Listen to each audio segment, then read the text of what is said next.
Okay, so this is going to be something that looks like a mathematical video, but it's not exactly that. It's more of a way of understanding this sort of system that I'm bringing you. So we'll go through in steps. The first thing is we have a function, right? So we have a function. The idea behind a function is that you have an input. Say we have x and y. So x and y are the inputs. You send in 1 into x. You send in 1 into y. And inside the function, you go x plus y, right? So if we're putting in, if you can see here, we're putting in 1 into x and 1 into y. So x plus y is going to output 2. So that's going to equal 2. Right, so that's the simple nature of a function. It's a very simple way of explaining it. There's lots of crazy stunts you can do with this. There's lots of very complicated things you can do with this. But in the simplicity of it, you put in an input, you get an output, right? Okay, so now that we have that, we can talk about the idea of a greater function. So in this case, we have a function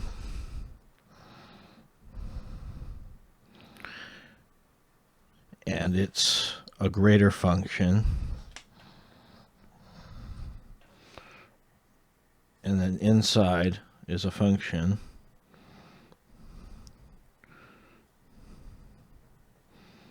Right? So this input here is going to be x. And then the input in here is going to be y.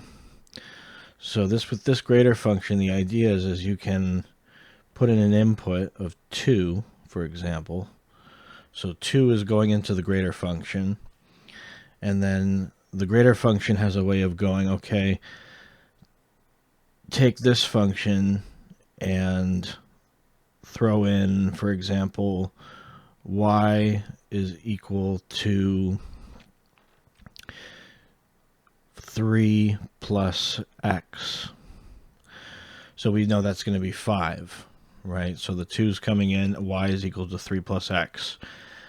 That goes into this function, and in that function, we say y is equal to y plus 1.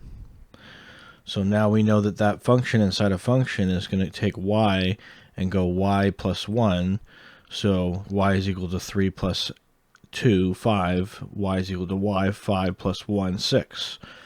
So output goes into the greater function 6, and then returns outside 6, and you're out of the function loop, right? So the idea here, once again, is you have a function inside of a function. Is this legal in math? Yes, it is. It's just the way you do that, the way you just draw it, and the way you do that is not this. Okay. So now what we're going to do is we're going to go function.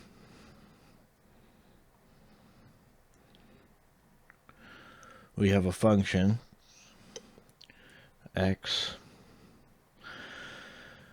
and then we have times 11 around. So that's 11 functions around a function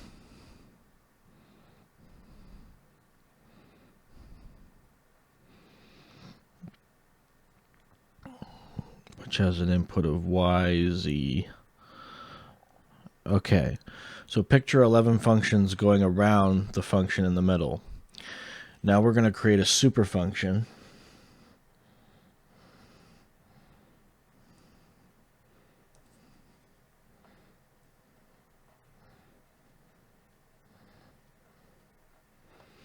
Now we're going to create a super function that feeds something called a big X.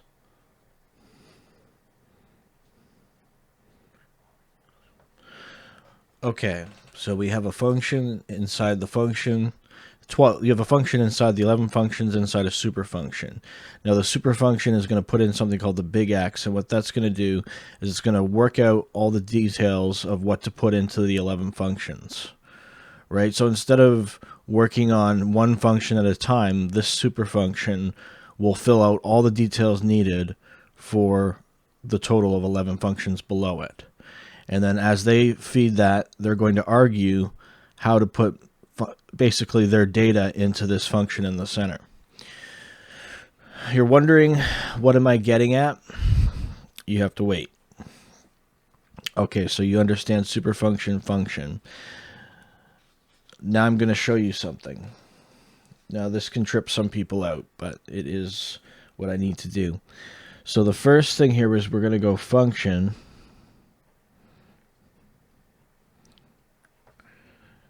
And instead of X and Y and things like that, we are going to go thinking, feeling,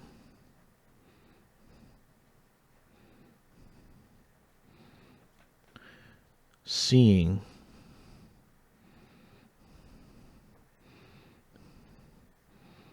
okay, thinking, feeling, seeing, just as a basic. Still a function. So what happens is that you have 11 greater functions around with one super function around providing thinking, feeling, and seeing. Right? Let's see, that's a bit blurry. That's a little bit better. Okay. So now instead of the functions that you saw before, we're going to do this. We're going to go Earth,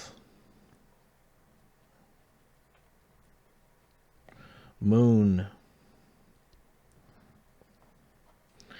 and then we're going to go Pluto, and then we're going to go Mercury,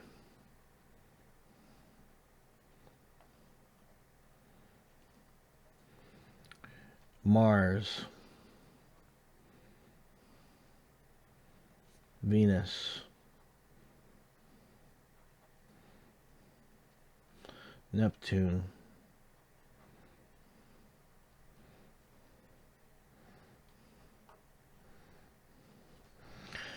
and then Uranus,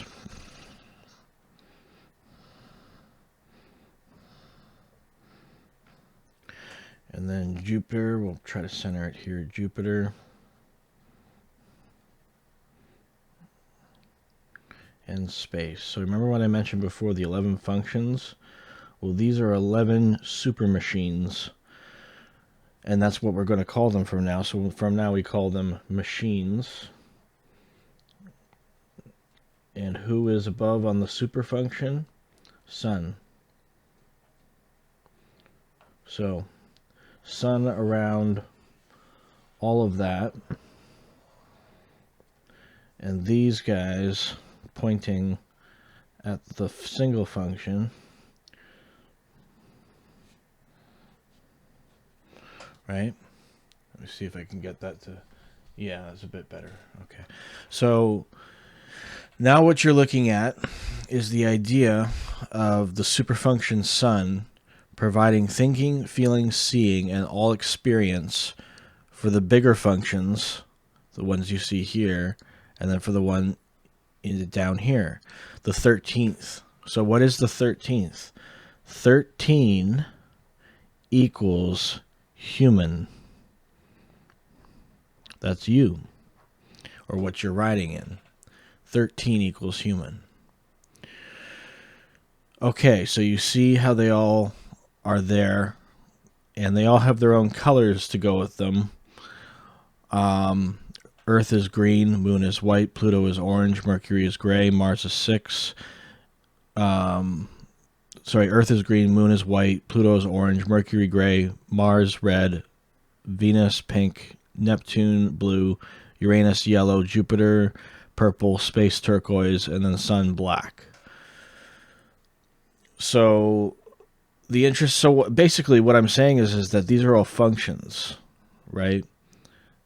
And then the question is what's feeding them the superfunction? Well, the superfunction actually just propagates information itself on its own, right? How is that possible? Good question. We'll figure that out in a little bit.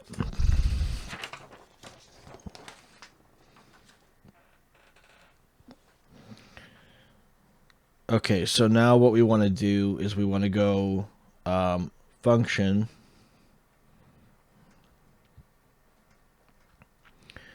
feeling, thinking,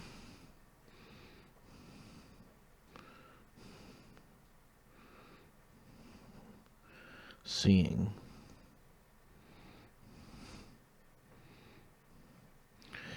Wait, we made a mistake. Not function anymore. We're going to cross that out. So you can take a look at that. It's not function anymore. It's machine.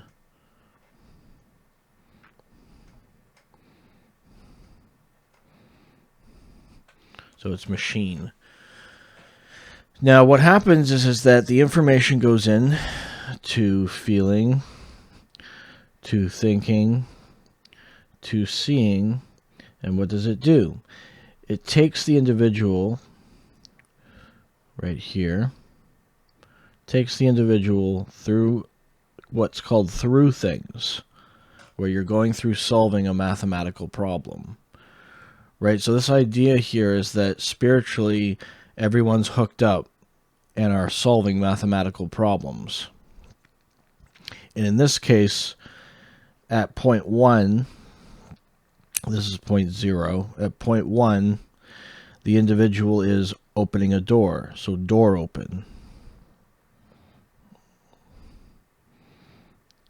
And at the same time, the individual is feeling something. Feeling happy.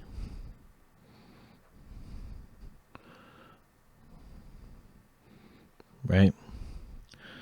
So this individual goes through, and the machines above feed the machine down here and provide feeling, thinking, seeing, and as the unit moves through, as the machine moves through, it is solving all these problems all over the place until finally it's done, it's resolved, and then it starts a new cycle. Right? Let me see if I can get that better focused. Yeah, it's as good as I'm going to get it.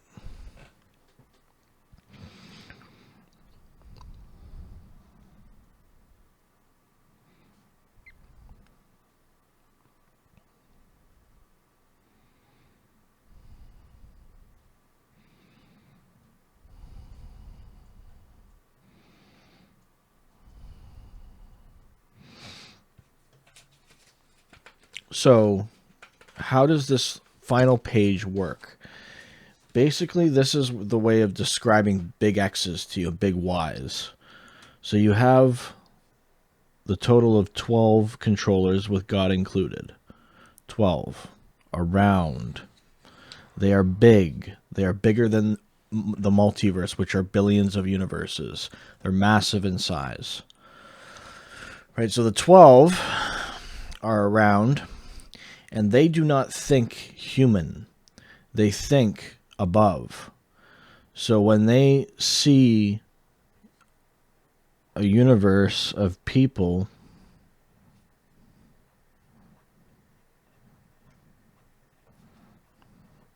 for example, we'll just say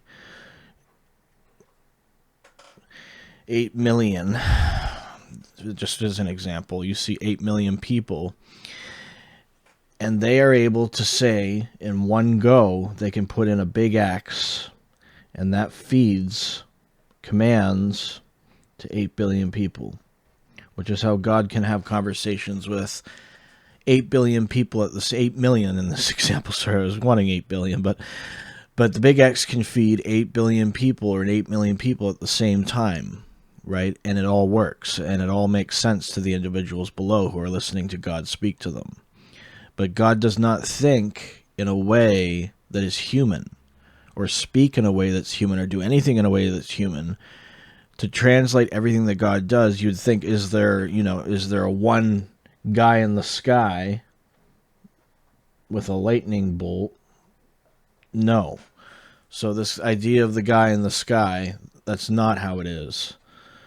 You cannot draw a picture of God because it's an impossible picture to draw. It's insane.